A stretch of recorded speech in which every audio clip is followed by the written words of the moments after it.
What is up, everyone? Welcome back to another episode of the Fantasy Fellow Show. My name is Kyle.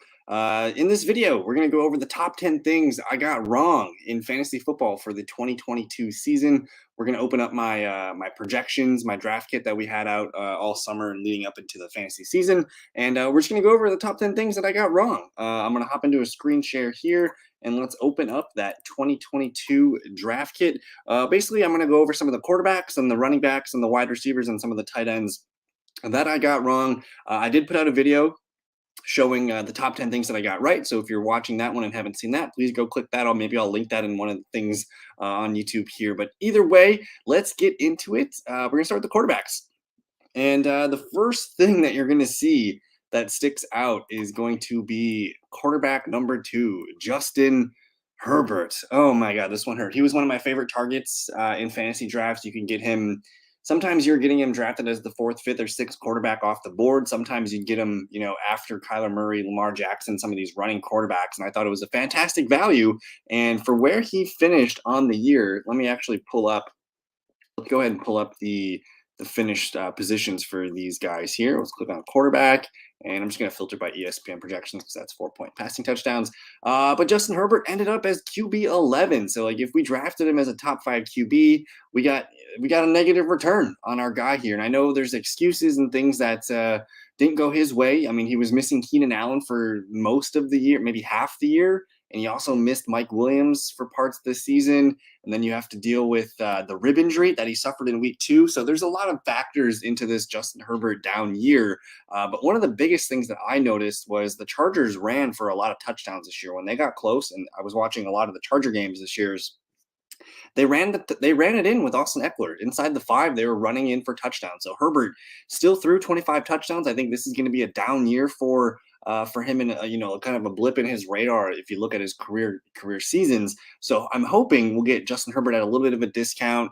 You also have the new offensive coordinator Kellen Moore coming in to kind of revitalize the Chargers offense. So there's a lot of things that we'll get excited about for 2023. But again, for me to put him as my top, I had him leading the league in touchdowns. I had him at 40 touchdowns, 4,875 yards. He was close on yards. He did hit 4,700. He only threw 10 interceptions. I had him at 13. He, because of the rib injury, he didn't rush as much. He had 345. I had him at 345 rushing yards and 4 touchdowns.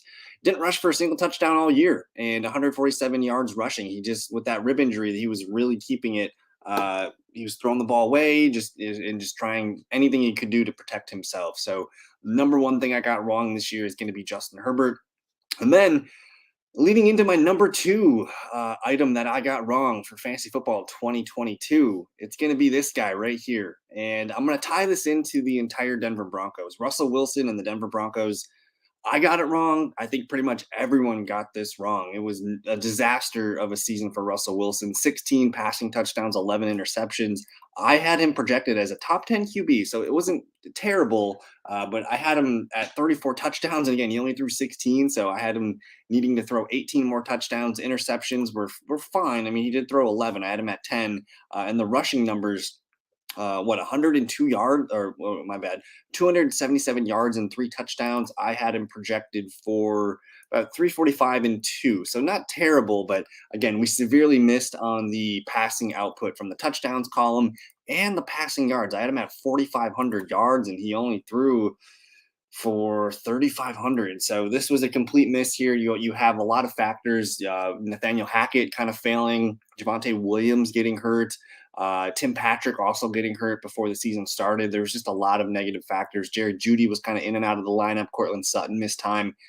This was going to be a bad pick from the get-go here. And the good news was, drafting Russell Wilson, he wasn't a high draft pick. He was being drafted at QB 10, 11, 12, kind of in that range. So you weren't overspending.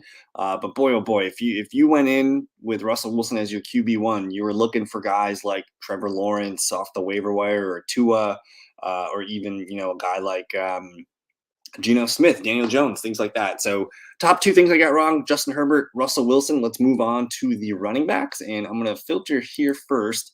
And then we're going to go with Nick Chubb. Nick Chubb was running back number 5 on the season. He almost led the league in rushing yards. And I guess I'm going to tie this into no, we'll wait. I'll wait on that. But number three, it's going to be Nick Chubb. He rushed for 1,500 yards, 12 touchdowns. I had him as my RB 15. I had him at 1,300 yards and 10 touchdowns, which isn't terribly far off. His receiving output: 20 receptions, 170 yards, and a touchdown. He ended up with 27, 239, and a touchdown. So exceeded the numbers in receptions and yards. Good for 252 PPR points. I had him at 232. So overall, I wasn't terribly wrong. I was only off by about 20 fantasy points, but and even if I added the 20 fantasy points here, that would have put him as my RB12. But either way, he was a hit round two. If you ended up taking Nick Chubb round two, you were probably a pretty happy camper. I know he's more of a best ball type player. He does not, again, he's not a huge PPR guy. He's half PPR. That's where he has value. His value did kind of fade towards the end of the year, but man, the first half of the year up until about week 8 or 10, he was on fire. He was one of the best running backs in the league. And then just the touchdowns weren't there the second half of the year. But either way, top 5 running back, fantastic season for Nick Chubb. I think everyone's going to be ranking him as like a fringe first rounder in fantasy drafts next year. So hate to see it, or I hate to say it, but good to see Nick Chubb. One of the things I got wrong. Number 4, the other running back that I got wrong. Man, I had AJ Dillon as RB18 on the year. I had him at 200 carries, 855 yards, and 7 touchdowns. Let's see what he ended up with. He ends up as RB24, not bad, 186 carries, 770 yards, and 7 touchdowns. So I was down a little bit. I was close on yards, within 100, off by about 3 rushing touchdowns, and off by about 14 rushing attempts. He did go for 28 receptions and 206 receiving yards, no receiving touchdowns. I had him at 38 receptions, 285 yards, and 2 touchdowns. So that's probably the area that I missed the most is his receiving output, off by a couple touchdowns there. And the Packers offense, man, it just wasn't ready to put up touchdowns. Essentially, you had a lot of moving pieces. The offensive line was worse than everyone expected. And I think the defense was also worse than everyone expected coming into the year. You just had nothing firing at the wide receiver position up until about midseason. But AJ Dillon did finish strongly.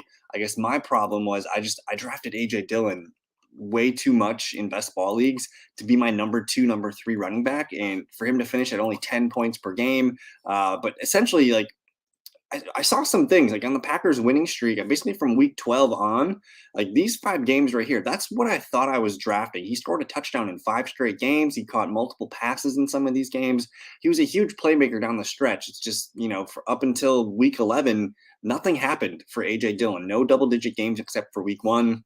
I'm gonna have to go back to the drawing board on that one and try and figure out why I was so high in the Packers offense, and I thought AJ Dillon might be the guy that could help us win our leagues in round 6 of fantasy drafts. But now we're gonna move on to my number 5 thing I got wrong, and this is probably the thing that hurt me the most. This was the number 1 of all the things I could have got wrong. This was the biggest one that I got wrong, and that's going to be Joshua Jacobs. Now, I have Josh Jacobs down here at RB28.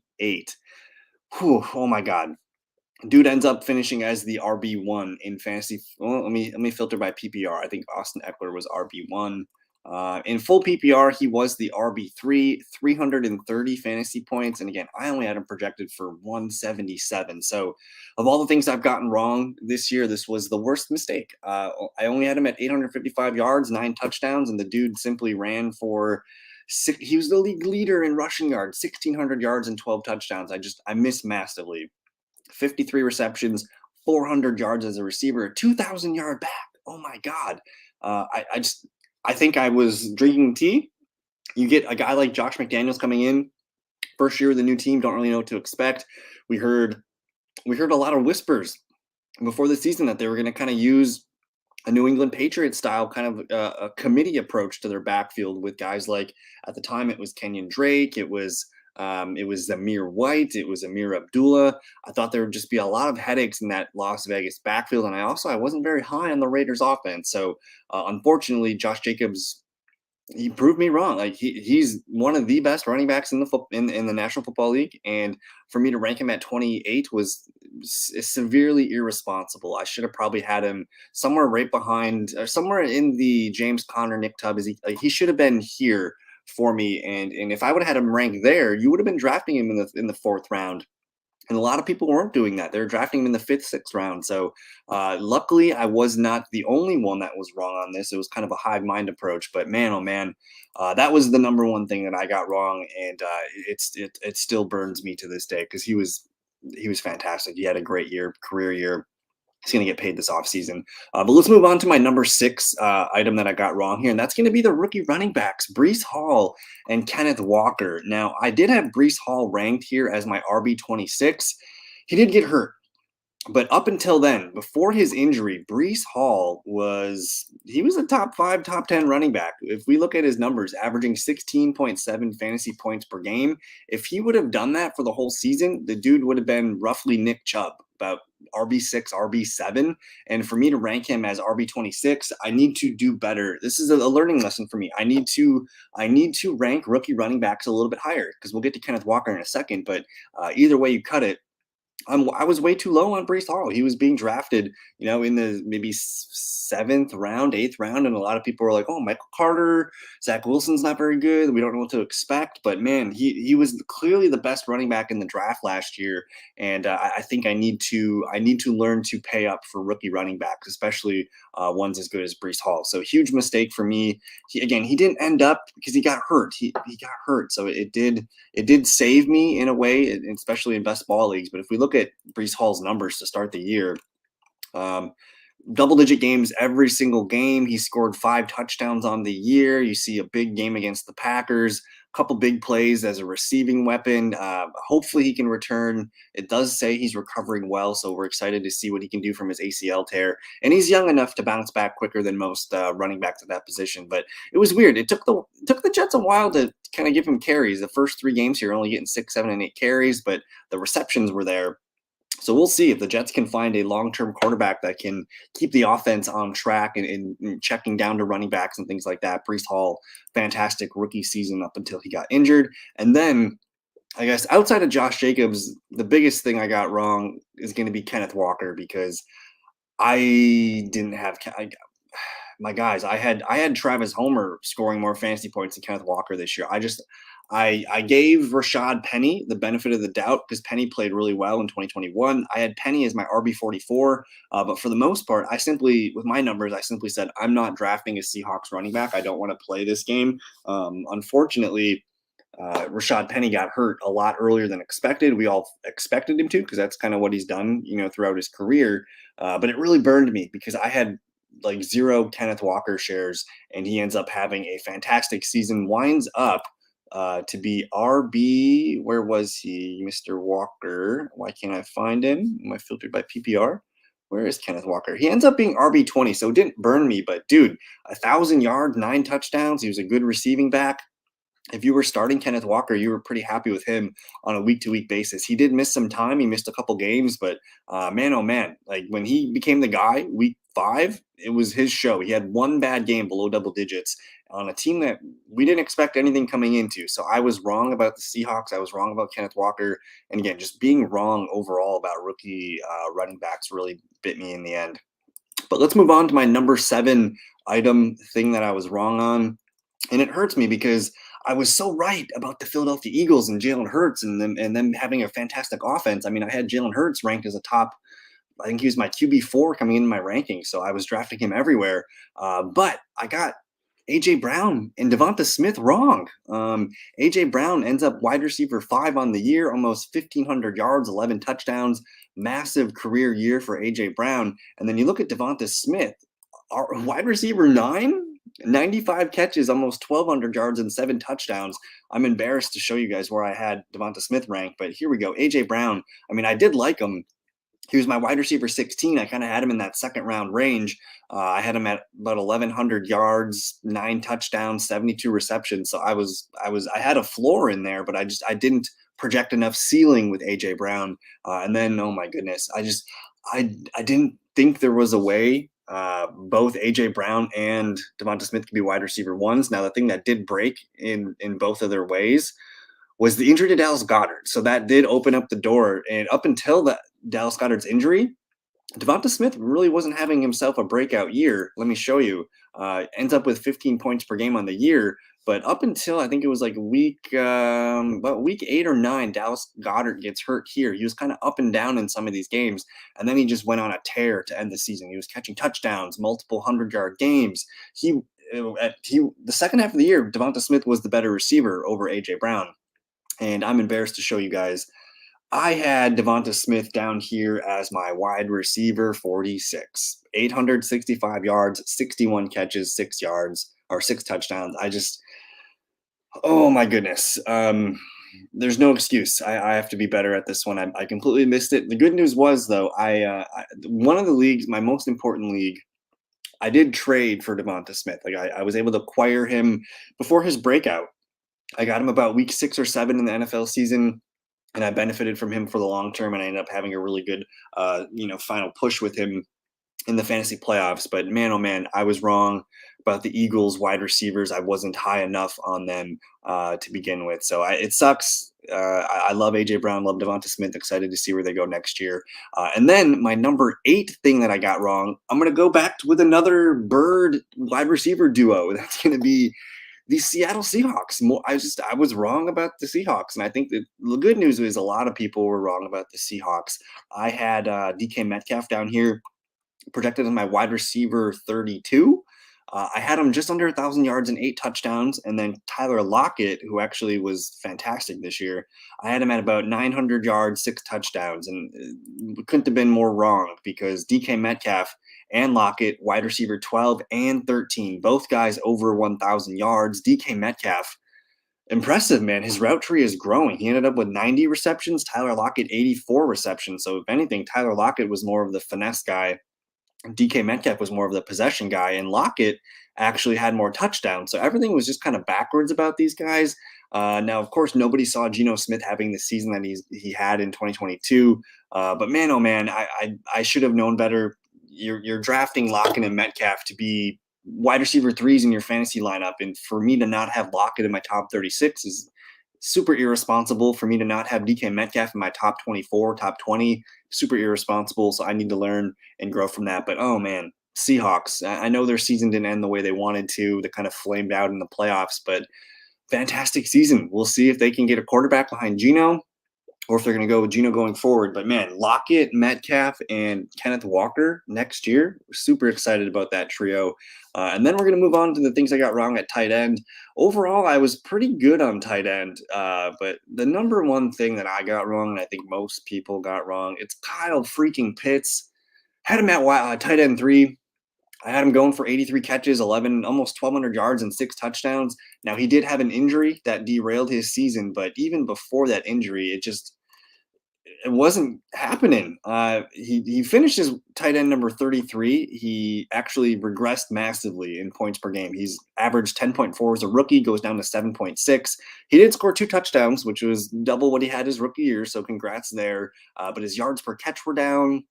Just everything was kind of down here. He only had 1, 2, 3 double-digit games. Otherwise, he got you 3, 4 points per game. It was very, very frustrating to own Kyle Pitts. No 100-yard games. He needs to be more involved in this offense. And I think it's a tight slope because we know he's good. We know he's really good. But for some reason, they added Drake London, which London had a pretty good rookie season. But Kyle Pitts, man, he's splitting snaps with some of the other tight ends. The quarterback situation is not ideal there in Atlanta. I should have seen that. I probably should have stayed away from Kyle Pitts and continued to draft guys like Nick Chubb or even Josh Jacobs round 3, that DK Metcalf even in that range too. So it's in hindsight, but Kyle Pitts, we'll see if he can get things back on track. We'll see if they can get a new quarterback or if they're going to roll a Desmond Ridder. But man, it sucks being wrong. Never fun, especially about a guy like Kyle Pitts. And then my 10th and final thing that I got wrong, and we're going to kind of have a little bit of fun with this, but it's hard to admit, but I was wrong about the Kansas City Chiefs. I thought that losing Tyreek Hill and an aging Travis Kelce might regress this team a little bit. And I kind of kept all their numbers the same from 2021, and I didn't expect them to progress even further. And that's kind of where I doubted Patrick Mahomes, honestly. And just again, losing Tyreek Hill, and another year older for Travis Kelce. I thought Juju Smith-Schuster would have been a lot bigger this year. I thought MVS would have been a lot bigger, but somehow Pat Mahomes finds a way to be the quarterback number one on the season. I had Mahomes as QB3 coming into the year. And I wasn't taking him as the first quarterback. I don't like to take the first QB off the board. It was either Josh Allen or Mahomes. I was waiting for Herbert, and I was waiting for Jalen Hurts. So I didn't get a lot of shares of Patrick Mahomes. I do have a dynasty share of him though, so that did save me. But either way, I was wrong on Mahomes. I had him at 4,800 yards and 37 touchdowns. What did he finish at? Just curious. He was the overall QB1 on the year, ends up with 5,200 yards and 41 touchdowns, 4 rushing touchdowns, almost 350 rushing yards. Just impressive, man. Like I don't know how he pulled this one out, but is a career high in passing yards, his second highest touchdown total, almost a career high in rushing yards, and a career high in rushing touchdowns, career high in completion percentage. These didn't make sense, man. Especially with no Tyreek Hill. I did not see this coming. It wasn't his best season of all time, though. He did have a really nice year, and again in 2018, where he just lit the world on fire, MVP season. But Mahomes, never want to doubt Patrick Mahomes. And then I guess the running back situation was just a complete mess. Clyde Edwards-Helaire was a value for me on draft day. I thought he could hold off the spot, but it turns out he's just not as good as we want him to be. I did have Jerick McKinnon projected more than Pacheco, but not enough of what we've seen lately, because he's been a stud since about like week 10 on. He's been basically a fringe running back one, just scoring touchdowns and being heavily involved in the passing game. So I completely whiffed on the running back rotation. It was a very murky one to predict. I overinflated Juju, which kind of just deflated some of my numbers for Travis Kelce and things like that. So I need to do better. I need to not doubt the Kansas City Chiefs and learn to love and respect Patrick Mahomes. So that was the toughest lesson I think I learned. But man, oh man, that was fun. Top 10 things I got wrong. I think going forward, we're going to continue to put out dynasty content for you guys to get ready for the NFL draft and the rookies coming in. I'm probably going to I might do one more video on my 2022 projections, where I just open it up and we kind of just talk, each quarterback. We'll kind of just talk about what happened. But go ahead and check out that video I put out of the top 10 things I got right. I hope you enjoyed the top 10 I got wrong. Like the video, subscribe if you are new. And yeah, thank you guys for your time. Have a good rest of your evening. Peace.